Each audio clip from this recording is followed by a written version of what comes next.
The Valley today, reports of shots fired in downtown Fargo overnight. We have the latest. Plus, more breaking news, a partial bridge collapse near Miami Beach, and it's unsure this time how many people are hurt. And Fargo fire crews were called to a serious situation overnight when a tree fell on a high voltage power line, sending flames into the sky. We have all those stories, but first we continue that breaking news coverage. We have new information this morning on shots fired in downtown Fargo. We want to check in right away with the Valley Today's Brian Sherrod. He joins us live from downtown Fargo with the very latest. We know you have some new information from police this morning, Brian.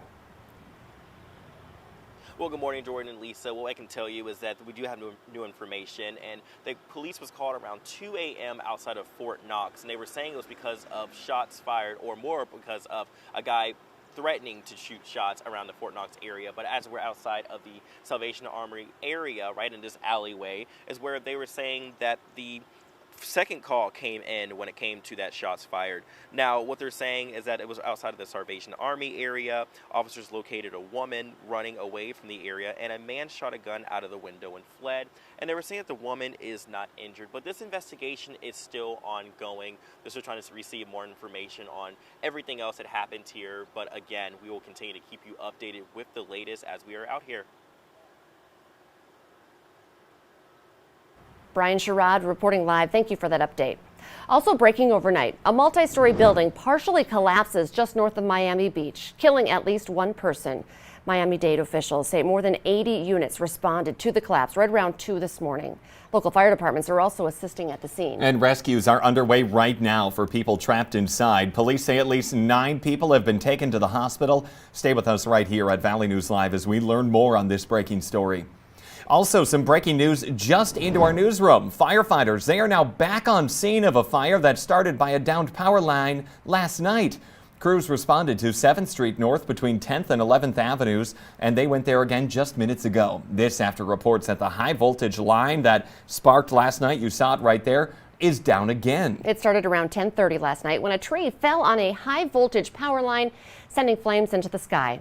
XL's outage map shows around 200 people in the area are again without power. And this morning, not a great time to be without power. A little bit muggy out there, so you might want to run that air conditioner, or you will later on today. Good morning, Lisa. Good morning. We're looking at conditions that are still going to be warm, just not as hot as yesterday. We saw that cold front move through, and that kicked off images like this one.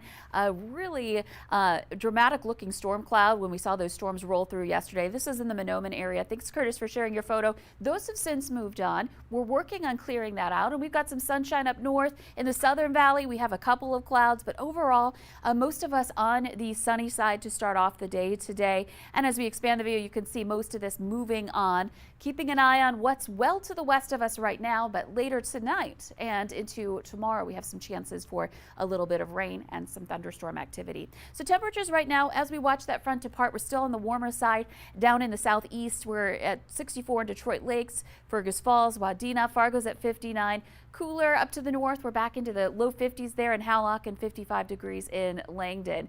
And there have been some areas of fog up around Lake of the Woods. You can see that we've got that sun that will help to scatter out that fog, and it already is so. This is south of Bedette. You can still see some areas of foggy conditions in the distance here on our shot from the DOT, and that will continue to lift. But we have a report of 3 miles visibility there still, so that's an improvement, but still want to make sure you're watching out for that if you're traveling in that area this morning. In Fargo, lots of sun. We're looking at beautiful conditions here today. Starting off again into the 50s and 60s in most areas, and we'll rise back into the low to some mid 80s for later on this afternoon in the Southern Valley. So still warm, just not as hot, and we'll have some drier air taking over for today too. And Northern Valley more into the upper 70s. So some temperatures that are closer to average for this time of year in June. And then continuing on into your 7-day planner, I mentioned that chance for a few showers or even a thunder shower heading into tonight. Well, that would be more likely in the northwest. That starts to drift into the valley for Friday, so eastern North Dakota more likely to see some scattered rain showers, more clouds with that as well, temperatures into the 70s.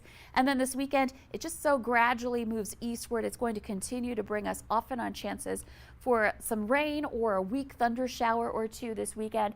Not going to be ruin your weekend completely if you're going to be outdoors, but it's something you're going to want to watch, especially on Saturday. Saturday looks to be the day where we're looking at more chances for rain. Temperatures into the 80s, low 80s in Fargo for Saturday and into Sunday. And then the rain chances wind down. Heading into next week, we're going to end up into some 80s coming up for the start of next week. So all in all, not too bad for ending June here. We've got some nice summery weather, but not too hot, not too cool. Just a really nice way to end the month coming up for next week. Sounds great. Thank you, Lisa. A wildfire has now grown to more than 260 acres in Southern California. That wildfire started along Route 76 near the Paula Indian Reservation, and it has prompted evacuation warnings in that area. According to CAL FIRE, it sparked around 2:30 yesterday. The agency is calling it the Mesa Fire and say it's 0% contained right now. CAL FIRE also upgraded the rate of spread from moderate to dangerous. In a tweet they sent out, investigators are working to determine the cause of the fire. They're not releasing many other details.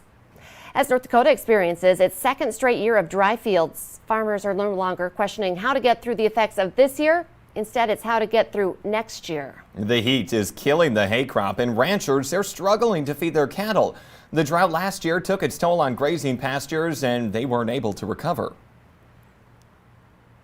This is very brutal, it's very challenging, and the brutal part about it is it's not going to go away after the first rain. It's going to be here for a long time. It's going to affect production next year. Earlier this month, North Dakota's Ag Department announced it will be opening emergency grazing options through the Conservation Reserve Program, but that won't be available until August. Officials with Cass County Vector Control say due to our dry weather, mosquito numbers, they're down. But these are the same conditions that increase the chance of West Nile virus spreading. Vector Control says so far it's been a quiet season, but they are sampling mosquitoes every day to look for traces of the virus. They say the small amounts of rain that we've gotten create standing water, and of course that is breeding grounds for mosquitoes. And once those conditions started popping up, those temperatures and the rainfall profiles started kind of indicating that we might start seeing some challenges ahead. That's when we started sampling.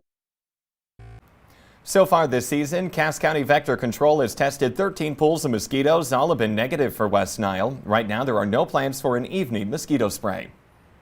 New for you this morning, a Canadian man has pleaded guilty to transporting 67 illegal guns in a rented truck that was pulled over on I-94 in Otter Tail County earlier this year. 29-year-old Dane Sitladine was a passenger in a truck that was pulled over near Fergus Falls in January for driving close to 100 miles per hour.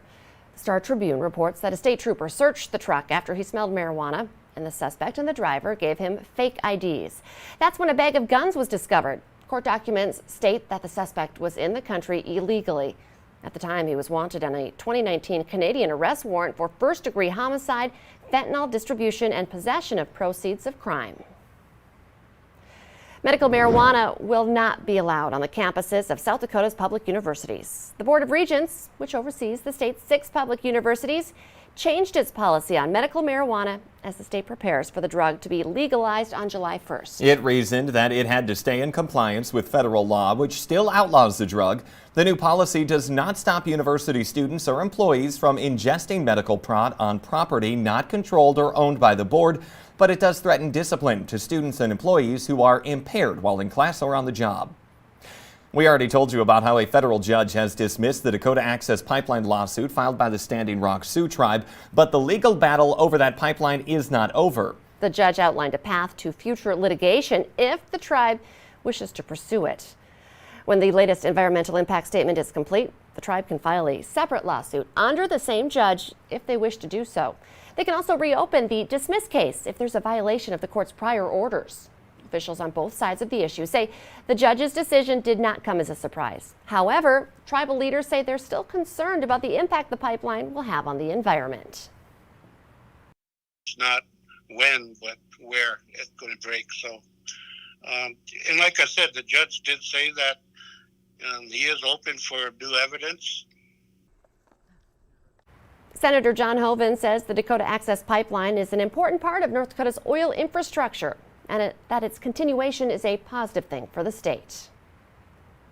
I mean, it's the most environmentally sound way to move that energy to market. It's got the latest, greatest safety features, so it protects not only Standing Rock, but everybody downstream.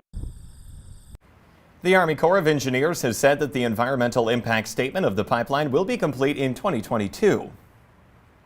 If you willfully sell a gun to someone who's prohibited from possessing it, if you willfully fail to run a background check, if you willfully falsify a record, if you willfully fail to cooperate with the tracing requests or inspections, my message to you is this: we'll find you.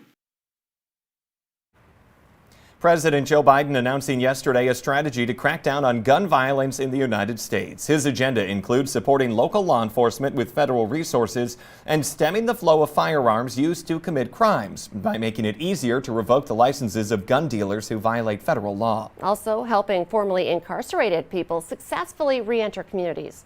The bulk of the plan relies on money already set aside by Congress in the COVID-19 relief bill, with $350 million allocated to state governments. Reaction to the plan has been mixed, with one person telling us this strategy is an example of the president being unsure. What we have to really do is to enforce the laws we already have. And I think this is a bit of a red herring, because we have a constitutional right to have guns. The Constitution's been very clear on that, and the Supreme Court's been very clear on that. During the first quarter of 2021, U.S. homicides have increased by nearly 25% from the same time period in 2020, and they're up 49% from that same time frame in 2019.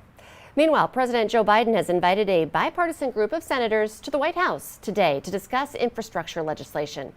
According to the White House, senior staff had two productive meetings with a group of senators about the proposed infrastructure bill. The White House says the group has made progress toward outlining a potential agreement, and they will meet with the president to discuss that bill today. The group includes 10 senators from both parties, including Republican Senator Mitt Romney of Utah. The FDA says it will add a warning to the Pfizer and Moderna coronavirus vaccines after government scientists found a likely connection between the shots and rare types of heart inflammation in young people. Doctors and researchers are advising the CDC, and they say they still strongly recommend that all Americans 12 years and older get vaccinated. The U.S. Supreme Court ruled for a Pennsylvania cheerleader in a free speech case. In an 8-1 ruling, the nation's highest court ruled that Pennsylvania's Mahoy Area High School violated the First Amendment rights of cheerleader Brandy Levy. The school suspended Levy for a year from her cheerleading squad in 2017 for using vulgar language that criticized the school on social media. Levy, who was 14 at the time, was not at school when she made that post. The court ruled that the school violated Levy's First Amendment right because she was not on school grounds when she posted 2 Snapchat posts lashing out at the school and administrators. A mystery man left thousands of dollars in a tip at a New Hampshire restaurant. This is how it started. Pretty cool. Business as usual at the Stumble Inn Bar and Grill when a customer sat by himself at the outdoor bar.